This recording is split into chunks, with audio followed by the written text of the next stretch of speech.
How many rushing yards will Ken Walker III rack up in his NFL debut? And how many times will Darrell Taylor get after Trey Lance? We're going to be discussing and debating on our Blue Friday edition of Locked On Seahawks.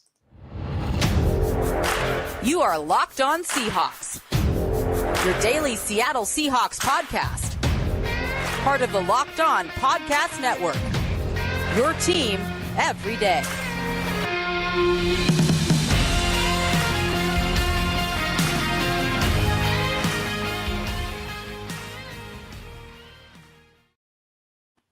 Greetings, 12. This is Corbin Smith, your host for Locked On Seahawks. Joining me for our Blue Friday episode, my co-host in crime, Rob Rang. Thanks to all the 12s out there for making Locked On Seahawks your first listen 5 days a week. We greatly appreciate it. We got a jam-packed Blue Friday episode coming your way. A Seahawks legend finally getting paid his due. Will be entering the Ring of Honor. We're going to look back on his fantastic career out of the backfield for the Seahawks. Going to tackle some of your weekly mailbag questions and play a spirited game of over-under Seahawks 49ers themed as we head into week 2. This episode is brought to you by BetOnline. BetOnline has you covered this season with more props, odds, and lines than ever before. BetOnline, where the game starts. Now for your lead story here on Locked On Seahawks. There's so much going on in the present for the Seahawks as they gear up for a big NFC West clash with the San Francisco 49ers on Sunday.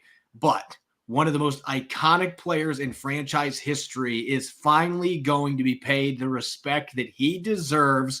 On October 16th, Shaun Alexander will become the 16th member of the Seahawks Ring of Honor. And Rob, I'm on the record. You've been on the record as well, but maybe I'm the biggest advocate for it out there. Maybe it's my running back background, but I've been wondering for the past decade why Shaun Alexander was not in the Ring of Honor when you consider he's the only MVP in team history, and he put together one of the best 5-year runs of any running back in the league's entire existence.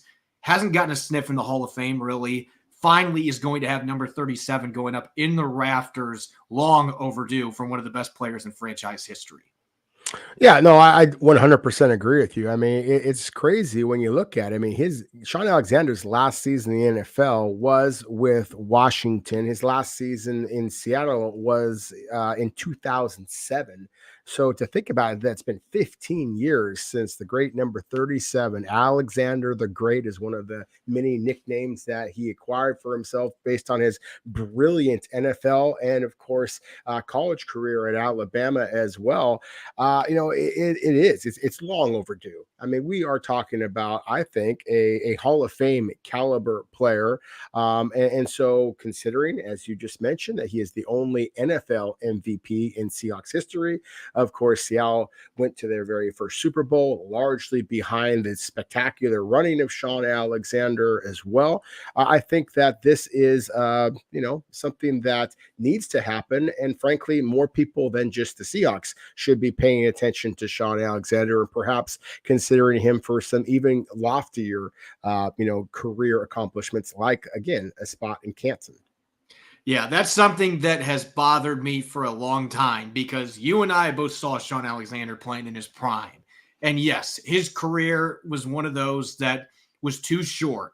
Once that candle stopped flickering, he just kind of hit a wall. There wasn't a steady decline. He went from being league MVP to having injuries and just kind of crash dummy, bam, hitting the wall, career's over with. He just wasn't the same player after that point. And so I think a lot of fans unfairly hold that against him. We have to remember that this is a position that has the shortest shelf life in the NFL. But those 5 years that Shaun Alexander was at the peak of his career are as good as any running back in NFL history. In fact, Rob, he's the only player to have 5 straight years with over 1,100 rushing yards and at least 14 rushing touchdowns. No other player did that 5 consecutive seasons. Only 2 players did that 5 seasons in their entire career.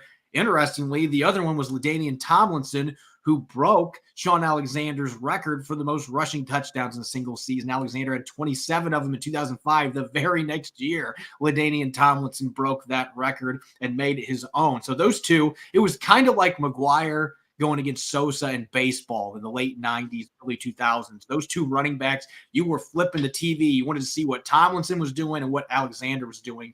And yeah, it was a shorter career trek than some of the elite running backs in NFL history, but he's the only guy other than Adrian Peterson in the top 10 for rushing touchdowns and not the Hall of Fame. I think you and I would agree Adrian Peterson is going to get in once he's finally eligible. But Shaun Alexander not being in, it's just those couple stats that just hit there. I just don't understand why he hasn't at least been a finalist since he got out of the league back after the 2008 season. Yeah, there's nothing I can say statistically that is as powerful as the numbers that you just said, but I will at least try. Shaun Alexander started 96 games in his NFL career, and he scored 100 rushing touchdowns. As you mentioned, in that 2005 season where he won NFL MVP, he scored 27 touchdowns on the ground. I mean, that's unbelievable. He scored another one as a receiver for 28 touchdowns. I mean, again, that was a 16-game season. I mean, I almost wonder if he had played in this era, and I know we're only talking about 15 years ago, so to say different eras, but in the fantasy football era that we are now, I think that maybe he would be a Hall of Famer based on that 1 year. I mean, that's just the way that fantasy football has kind of, taken over a little bit, and gambling and things like that. Just kind of taken over the whole sports world in some respects. And so I think that there would be a lot more people from a national perspective who would be turning their attention to the Pacific Northwest if they did have a running back put up those types of numbers. And to kind of go back to your point here about the short shelf life of running backs, of course, we just saw Chris Carson's brilliant NFL career get stopped just as abruptly. And so I think that maybe there might be a little bit more respect from hopefully Seahawk fans out there that, a brilliant NFL career at the running back position, should be appreciated for not necessarily just the length of it, because I think that Frank Gore is another back that should be in the NFL Hall of Fame, and he never put up anything close to the numbers that Shaun Alexander or Adrian Peterson, LaDainian Tomlinson, or any of those other backs up there. But at the same time, in terms of just a dominant force when he was on the field for the Seahawks, and some of those Seahawks teams weren't very good, Shaun Alexander was clearly the superstar. And so again, I think that he has been unjustly basically kind of relegated to the backstory for far too long. Yeah, it's a player that I've mentioned this a few times on our podcast in the past. We've talked about how it's a travesty that he hasn't gotten a sniff for the Hall of Fame, but we've talked about it. It seems like a lot of Seahawk fans, they credited so much of his success to the offensive line in front of him. And obviously, when you have two Hall of Famers in Walter Jones and Steve Hutchinson in front of you, that is going to make it much easier. But I think that's discounting the Hall of Fame talent that Shaun Alexander was, and his ability to just he never looked like he was running that fast, but he was a glider, and it was beautiful to watch the way, and his ball carrier vision was as good as any running back I've ever seen. Seeing creases before they even developed, and his patience, sometimes that got him in trouble late in his career, but it was just beautiful to watch. He was an artist with the football in his hands. And we asked our listeners on social media to kick out some of their favorite memories. Almost all the ones that we received were the 88-yard touchdown against the Arizona Cardinals during his MVP season. It's fitting he's going to get inducted to the Ring of Honor with the Arizona Cardinals coming to Lumen Field, because that is a team that he terrorized throughout his entire NFL career. Even later years after the MVP, he had some pretty good games against the Arizona Cardinals, always seemed to play at his best against the division rival. My memory, among many others, though, how can you not look back at Shaun Alexander's career and not remember the 5 touchdown in a half performance in 2002 against the Minnesota Vikings? I don't know that I've ever seen a game have an avalanche of points like that. It was a close game, and then the second quarter happened, and suddenly it's 45-10. Alexander had 4 rushing touchdowns and a long receiving touchdown on a screen. 5 touchdowns in one half. That would have made him a fantasy football Hall of Famer, just that one half alone. It was one of the most dominant single-player performances, regardless of position, that I have ever seen. And that's the kind of dominant playmaker that we're talking about in Shaun Alexander. Yeah, no question about it. It's funny that you mentioned that particular performance against the Minnesota Vikings. I've been, competing in fantasy football against friends and family members for a long time. And I hate to even admit this publicly, but my cousin is probably the best fantasy football player, both because he's very intelligent and knows football, but also is just very, very lucky. But at the same time, I had Shaun Alexander playing in that game, and we were actually deer hunting in Eastern Washington. And so we were listening to the game, and it was sketchy radio. You couldn't hear it very well. And I just kept hearing Shaun Alexander touchdown. And I kept thinking, there's no way he has scored this many touchdowns. They must be doing a replay of a previous scoring drive. But I'll be darned if he had, just as you said, he had the 4 rushing touchdowns and also caught that 5th one on that screen pass. I think it went for like 90 yards or something obscene. I mean, it was just incredible. It was probably the single most dominant, I guarantee you it's the single most dominant fantasy football player performance I've ever had of a player on my team. And I think that might just be the most dominant fantasy football performance we probably have ever seen. So again, it kind of speaks to how great of a player that he was. And then again, I don't want to just focus in on 1 or 2 games. As you said, that 5-year run it's unprecedented, hasn't been matched since. And considering just how good the running backs in the NFL have been going all the way back, I mean, there's backs out there who struggled with durability and yet found themselves in Canton, a la Gale Sayers and players like that. So to me, again, I always wonder if Shaun Alexander has played his NFL career in Dallas, in San Francisco, in New York, certainly, then he would be in the Hall of Fame right now. But because he played in Seattle, little old sleepy Seattle that nobody outside of the West Coast really pays much attention to until we're competing for a championship, then I think that Shaun Alexander not only would be already in the Hall of Fame, he probably would have been a first ballot guy. That's the crazy thing. I thought when he retired that he was going to have a better chance of being first ballot or second-year selection than the situation we're in now, where he's almost in no man's territory, where he might not even be a nominee down the line. It's just crazy to me we've reached that point. One of the greatest running backs that's ever played the game, at least those 5 years, they stack up against anybody. If Terrell Davis is in the Hall and some of the other running backs that had shorter careers, then Shaun Alexander should absolutely be enshrined. Well, the rest of the nation, it might take them a little bit more time to catch up and get Shaun Alexander in the Hall where he belongs. At least the Seahawks now are finally going to pay their respects and get number 37 in the rafters. Again, that's coming up October 16th when the Cardinals come to town. Alexander the Great will become the 16th member of the Ring of Honor. Really looking forward to one of the all-time greats in franchise history finally getting the recognition that he deserves. Up next, we're going to tackle your mailbag questions, tons of questions from our listeners, the 12s out there. Going to answer as many of those as we can. Coming up next here on our Blue Friday edition of Locked On Seahawks.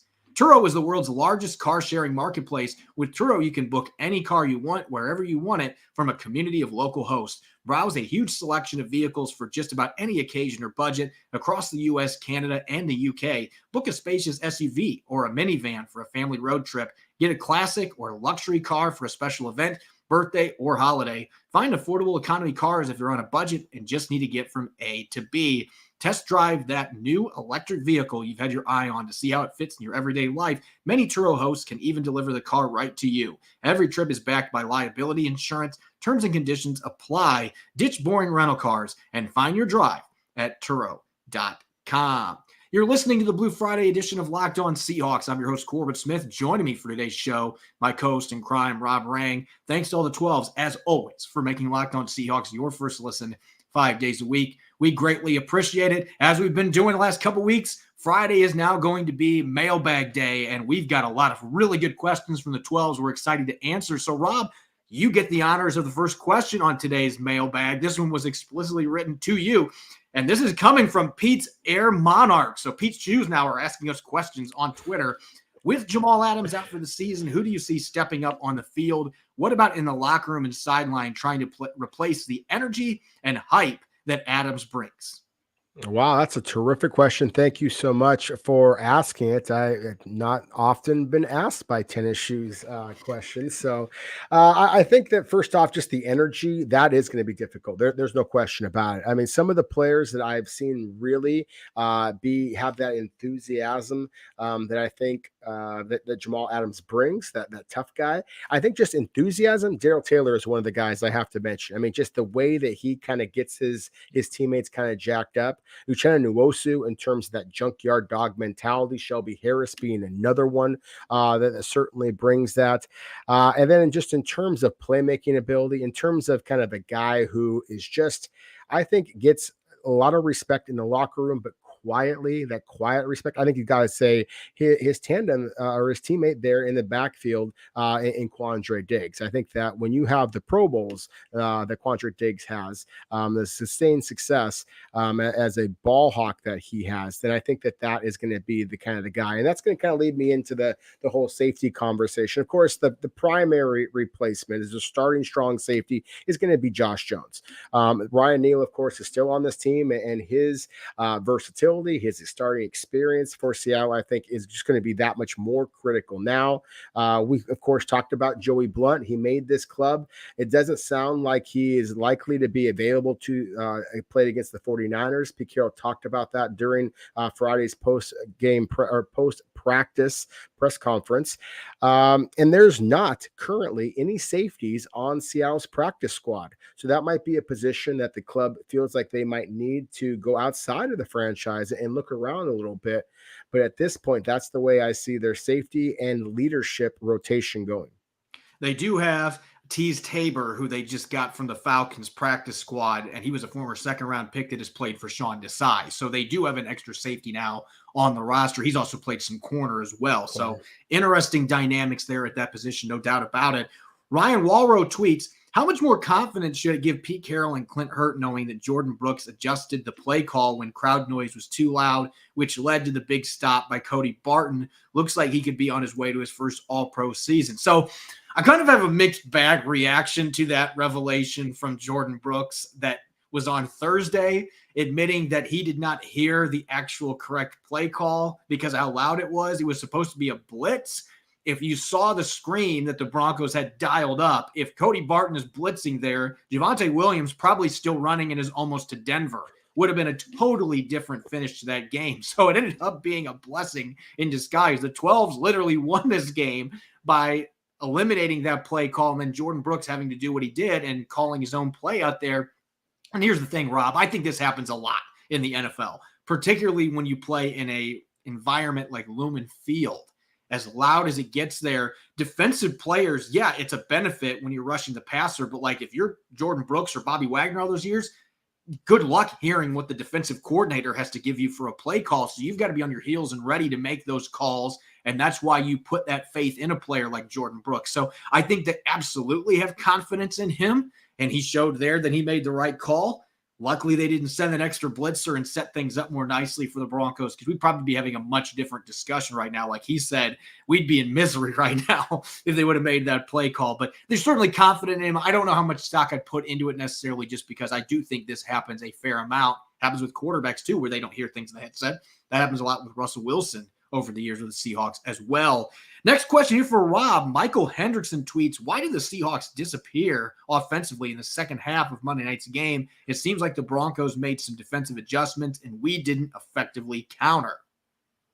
Well, I think the biggest thing is, as Michael just basically answered the question himself, I think that Denver certainly made some adjustments. I think that Seattle very much from the outset wanted to target the tight ends. Gino Smith said as much in his post-game press conference. We predicted that would be the case, just knowing how talented Seattle's tight end group was and some of the limitations of Denver's linebackers. And so I think that Denver basically adjusted. We saw some more one-on-one coverage, to those tight ends and kind of pinching the runs. I think there were some phantom calls. The Abraham Lucas hold, obviously ruined a drive there.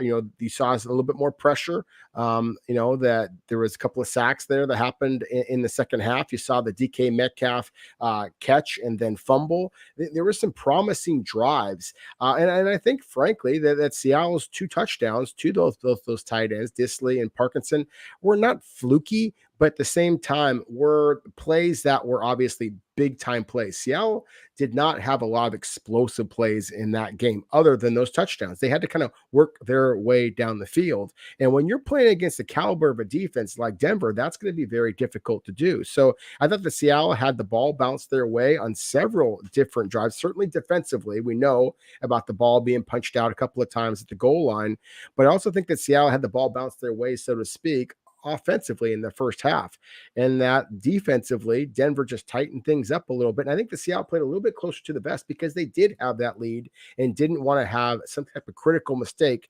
allow Denver an easy score on the backside. Next question here coming from Cash with a K tweets, too early to really think about it now, but do we possibly start scouting for an early round safety in next year's draft since Jamal is possibly not going to be the same and is injury prone going forward? I think that's a really interesting question. It depends how Jamal Adams recovers from this injury. This quad injury is one that is worrisome because this can be a year-long recovery depending on the severity of the injury. Pete Carroll did not disclose after Friday's practice how significant the injury was in terms of timetable, because if this is a partially torn quad tendon, depending on how severe it is, sometimes players can get back in 4 months. That would be the minimum as far as recovery timeline. If Seattle somehow makes the playoffs, it would not be out of the question in that situation that maybe Jamal Adams could play in January. I'm not going to sit here and predict that because I don't think that's what's going to happen. But if he has a ruptured quad tendon, we haven't heard Pete Carroll use that word at all. But if it was ruptured, that could be something that leaves him out for 11 or 12 months before he's truly all the way back. And so I think the severity of the injury has to be weighed in. But given the fact that he's had season-ending injuries each of the last 2 seasons, he's had some other issues. His first year in Seattle, he's clearly had durability issues. I do think that strong safety might be a position in next year's draft that Seattle looks at much more closely than they have the last couple years, because they're clearly going to have to start looking that direction. They're hoping Adams can stay healthy and return next year. He's only 26 going on 27, but you have the concerns with the wear and tear with the finger injuries, 2 torn labrums, and now this injury to his knee. That is not a good track record. So I do think that is a position they're going to have to start taking seriously from a scouting standpoint and looking, maybe we start looking for our future at that strong safety position, because he's not proving that he can be available enough to be that guy right now. Zero Blade Chronicle tweets, is Gino Smith's success sustainable? Will we see a bit more deep shots in week 2? Rob, take it away. I've talked a lot about Gino Smith. Let's get your thoughts on the sustainability after that game a week ago. Well, I think in the one regard, it is not sustainable. Gino Smith is not going to start, 17 of 18 in the first half very many times. I mean, no one ever has, so that part is not sustainable. Do I think that he is going to be much more reliable in terms of scoring touchdowns and not putting the ball in harm's way? Yes, I think that is sustainable. That is what he has shown over his career. That's why Pete Carroll and yourself, Corbin, I mean, kind of, you nailed it. And you said that you thought that he was the favorite going throughout the entire training camp. I thought that Seattle might consider, who I still believe to have the higher upside, but no question also has the higher downside in terms of just how much more willing he is to throw the ball into coverage with Drew Lock. So I do think that Geno Smith can continue to have relatively, average statistical success, but that doesn't necessarily translate into wins. You see some of these quarterbacks that throw a whole bunch of touchdowns and yet they lose the game. That is not what Pete Carroll is all about. So I don't think that Geno Smith is going to have a Pro Bowl caliber season. I don't think that the Seahawks need him to have a Pro Bowl caliber season for them to be competing for the divisional title. At the same time, the second half of that question, will we see more deep shots in week 2? I think that's what Seattle is going to want to do. I think they absolutely are going to target their receivers, especially DK Metcalf, a little bit more in week 2. But the deep shots, I think, is incumbent on Seattle's offensive line to be able to protect Geno Smith long enough to allow him to take those deep shots. And that I am not yet willing to guarantee, considering the opponent and location that Seattle is going to be playing this next weekend. We got one last question here. Rob, you and I are both going to get a chance to answer this because I think this is a really good question considering what we've seen here. This one coming from Chris Dunn.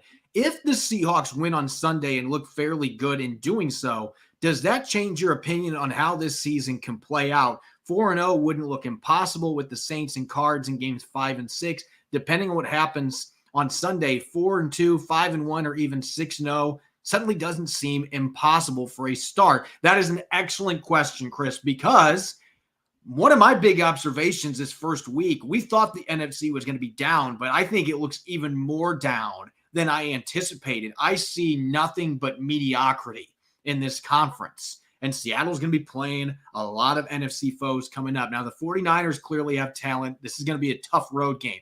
But then you've got Atlanta, a team that they looked better than I expected last week, but they still folded late in the game. They're going to have a tough time winning many games with the lack of talent that they have.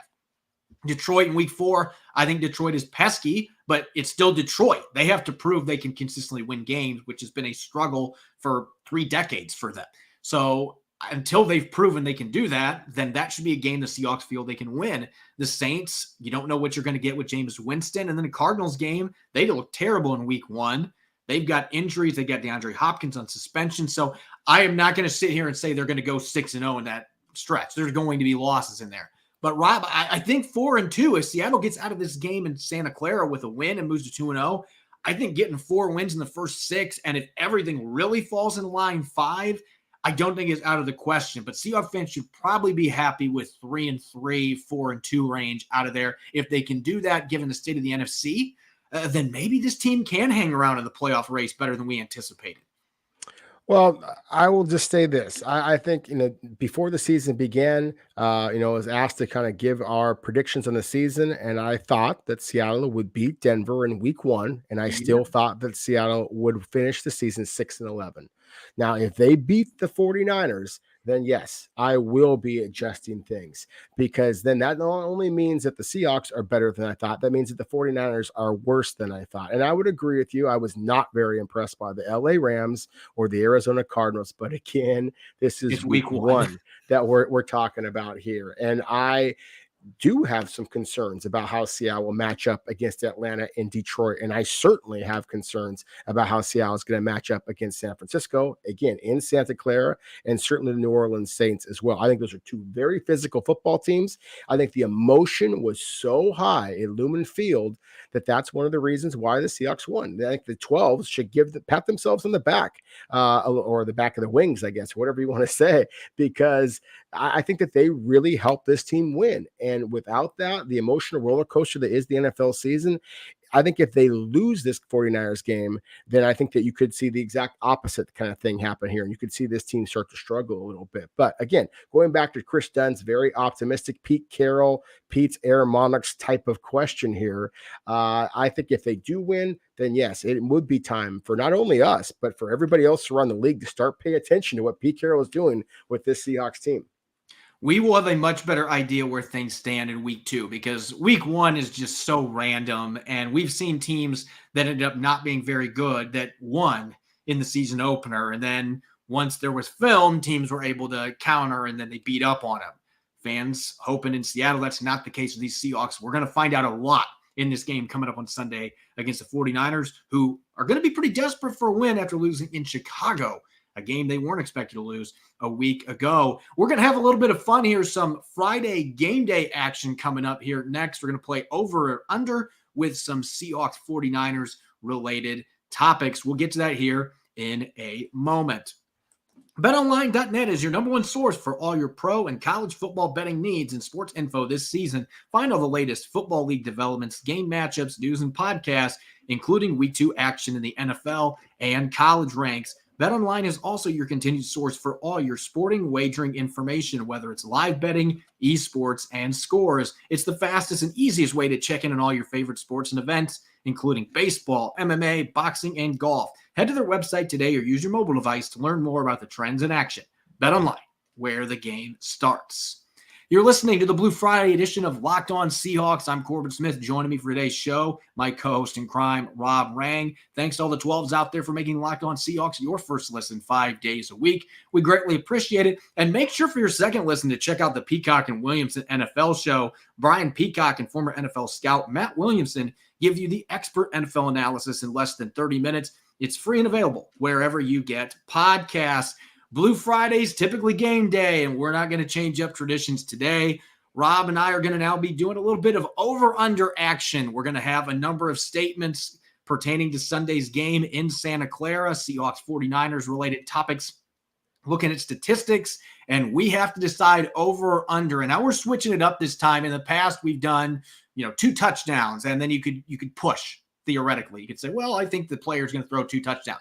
Push has been eliminated today. We're going to take it a little bit more from a betting angle, and we're looking at 0.5s mixed in there. So you have to take over or under. No pushes, Rob. So no cheating for either one of us. First one that we've got here, Gino Smith. We just had a lengthy discussion about the sustainability of his success going into this game. Over or under, Rob? Gino Smith, 2.5 touchdown passes against the 49ers.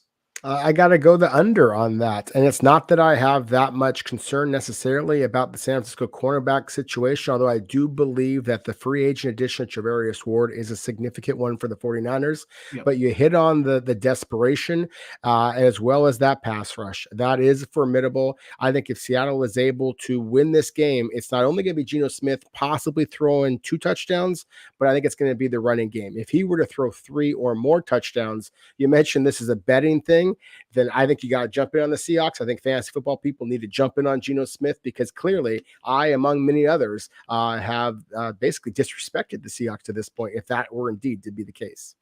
I'm going to go under 2, and I think that 2 touchdowns, just like last week, is probably the sweet spot. I don't see him going over that because I think that this is going to be another fairly low-scoring game.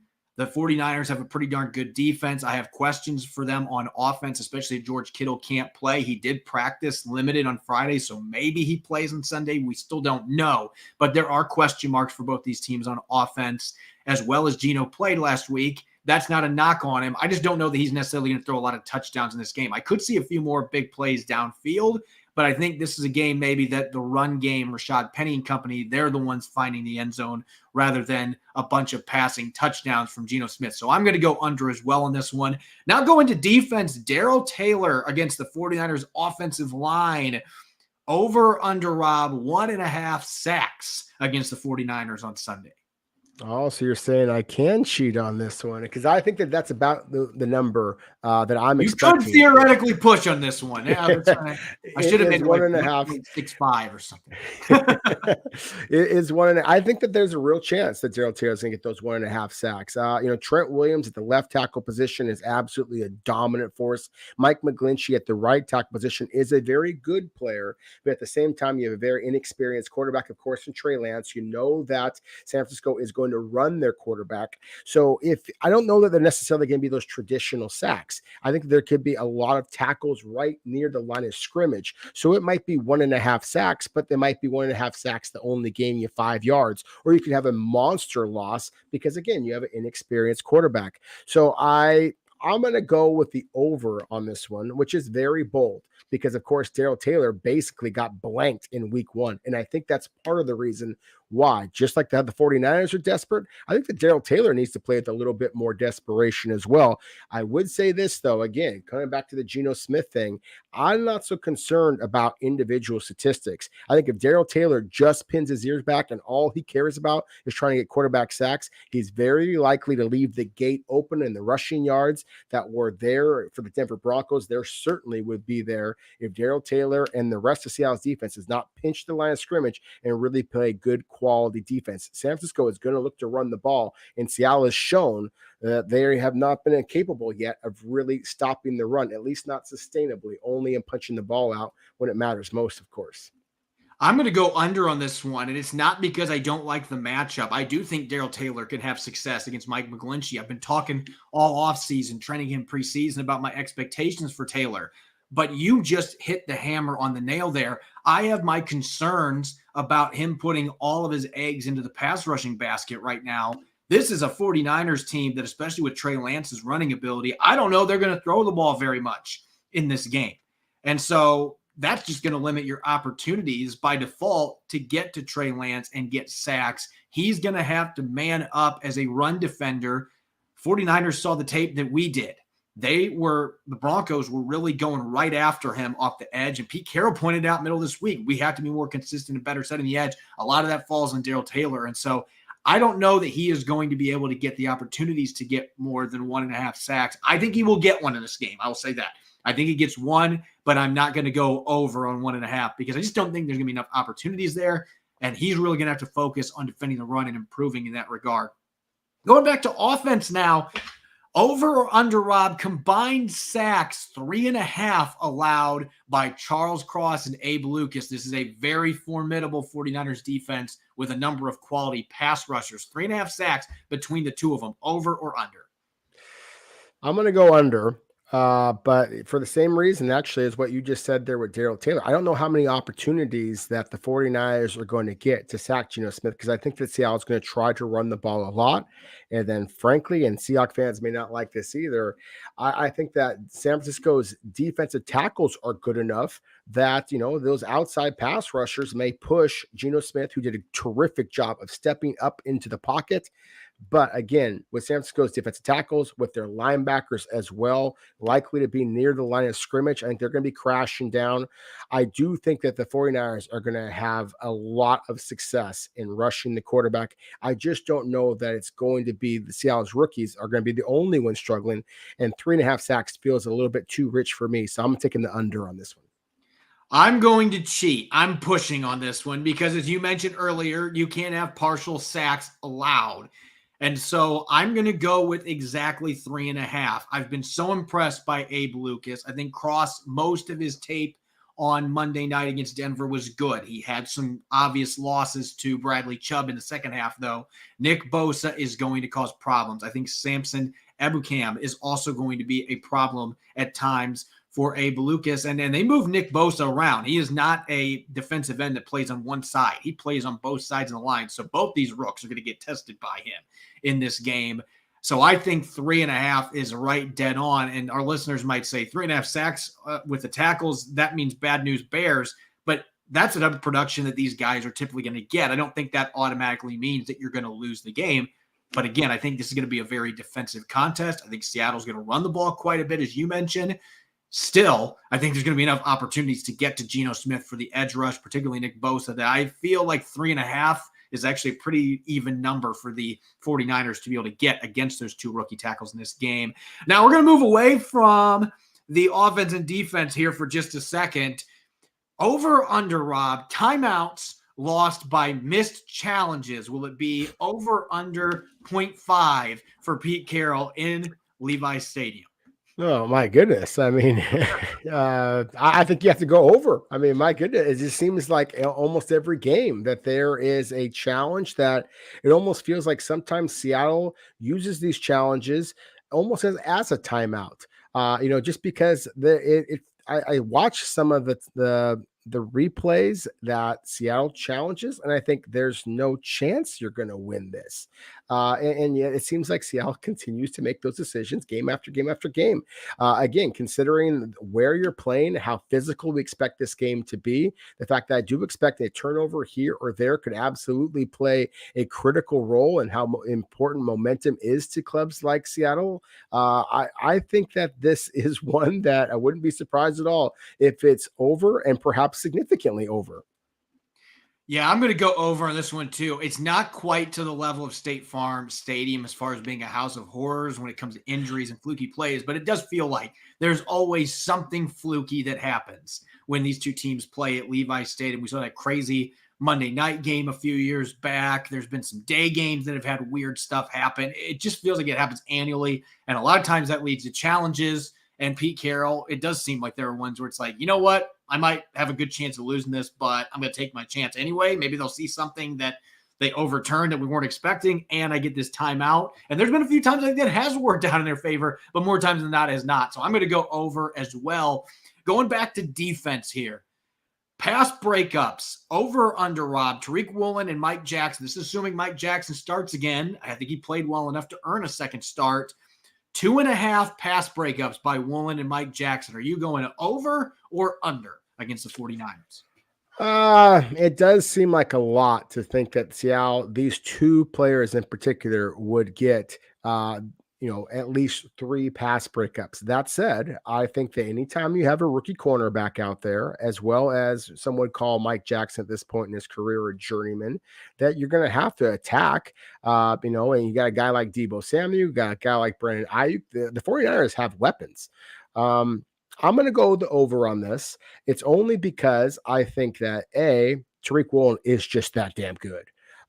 B, I think that Trey Lance is a good quarterback and likely to be a quarterback who's going to be feeling a little bit of pressure. He's going to have to try and make some aggressive throws. And then C, Deebo Samuel, as terrific as he is, he's not the most elite route runner. His game is kind of physicality. And so I think that it allows the corners to be able to get up in his grill a little bit more, might be able to create some pass breakups. So again, this is a fairly bold statement by saying I think that these two players are going to combine to get 3 pass breakups. But I do think that there's a good chance based on the opponent. I'm going to go under. I'm going to go right at 2 on this one. I could see 1 apiece. I could see one or the other getting 2. I just don't know necessarily. This kind of goes back to the idea that the 49ers have to throw a fair amount for this to happen. Yep.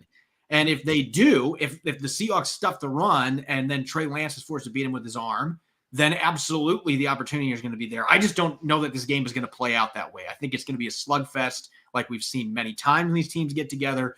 Lack of opportunities means just not enough chances to get your hands on the football. Doesn't mean that they're playing poor coverage, but pass breakups, they don't happen a ton typically in the NFL.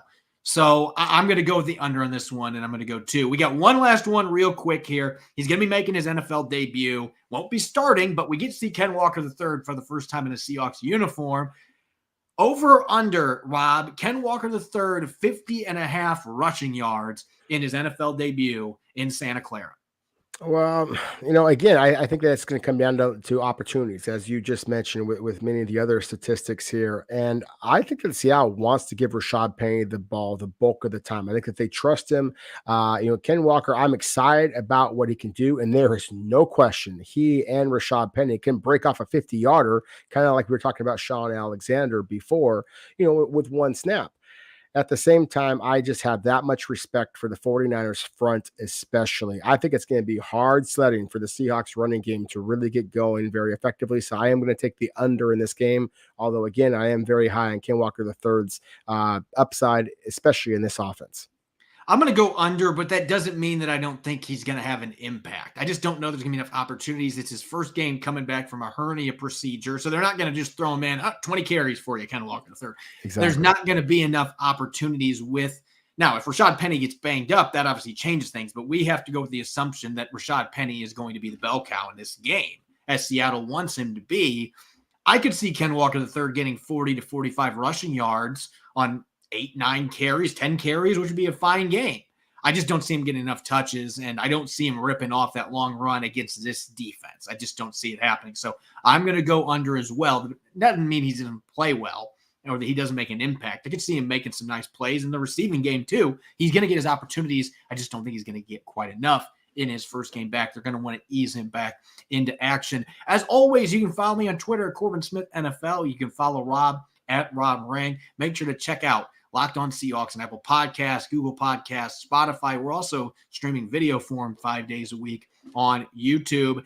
Coming up this weekend, we will have a pregame show. It's either going to be coming on Sunday morning or it might even drop on Saturday morning. We're still figuring all those things out, but there will be a pregame show. Nick Lee and I will be teaming up, and the two of us we'll be looking at keys to victory, developing a game plan, and making some key predictions for this weekend's Week 2 game between the Seahawks and 49ers. You won't want to miss it. Thanks for listening. Enjoy your weekend. Get pumped up for Week 2 action. Go Hawks.